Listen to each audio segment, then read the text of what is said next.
जो हाथ कल को टीचर बनकर बच्चों का भविष्य बनाने वाले हैं, आज उन पर पुलिस के डंडे पड़ रहे हैं। और ये हो रहा है भारत के उस जगह पर जहाँ पे शिक्षक को भगवान माना जाता है। एक तरफ हम लोग बचपन से सुनते आ रहे हैं कि शिक्षक ही राष्ट्र का निर्माता होता है, और दूसरी तरफ पटना के सड़कों पर इन्हीं शिक्षकों को दौड़ा दौड़ा कर मारा जा रहा है। किसी के कपड़े फटे हुए हैं तो किसी के माथा से खून निकल रहा है। ये सब देखकर दिल में एक ही सवाल आता है कि आखिर बिहार में चल क्या रहा है, आखिर ये स्टूडेंट सड़क पर क्यों उतरे। ये समझने से पहले आपको पहले ये समझना पड़ेगा कि आखिर टीचर बनने के लिए बीपीएससी का रियल प्रोसेस है क्या। कई लोग बीपीएससी का नाम सुनकर के ये फेक न्यूज फैला रहे हैं कि इसका भी यूपीएससी और सिविल सर्विसेज जैसा कठिन प्रोसेस है, मतलब पहले प्री दो, फिर मेंस दो और फिर इंटरव्यू दो, उसके बाद कहीं जाकर तुम्हारा नौकरी होगा।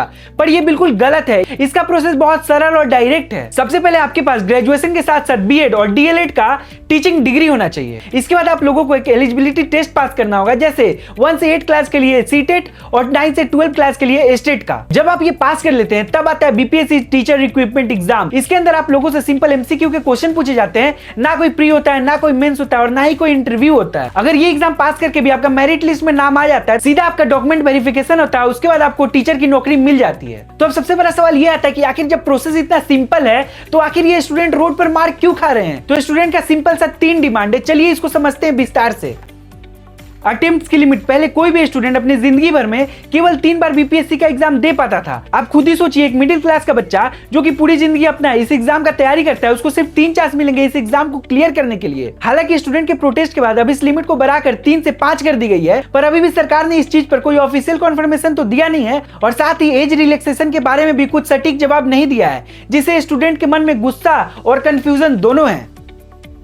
पेपर लीक और सिस्टम फेल्यूर। तुम खुद ही सोचो, एक बच्चा दिन रात जग करके अपने एग्जाम की तैयारी करता है इसी उम्मीद में कि वो एक दिन ये एग्जाम क्लियर करके अपने और अपने परिवार का सपना पूरा करेगा, पर सिस्टम में बैठे हुए कुछ दलाल इस पेपर का सौदा कर देते हैं और उस बच्चे के साथ साथ कई बच्चों का भविष्य को बेच देते हैं।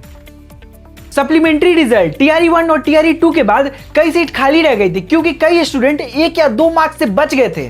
तो स्टूडेंट का डिमांड है कि कम से कम जो स्टूडेंट 1 या 2 मार्क्स से अपना सपना पूरा नहीं कर पाए, उनको ये जो सीट खाली है उस पर चांस मिलना चाहिए और एक सरकार को सप्लीमेंट्री रिजल्ट लानी चाहिए। सड़क पर लाठी खा रहे बच्चे कोई आतंकवादी तो नहीं है, वो तो एक पढ़ा लिखा यूथ है। उन लोगों की छोटी सी डिमांड है कि सिस्टम में ट्रांसपेरेंसी आए और उन लोगों का जो हक है उनको मिल सके। बिहार को एक नया सीएम मिला है, एक नए सोच के साथ। क्या वो इस दिशा में अच्छे से काम कर पाएंगे?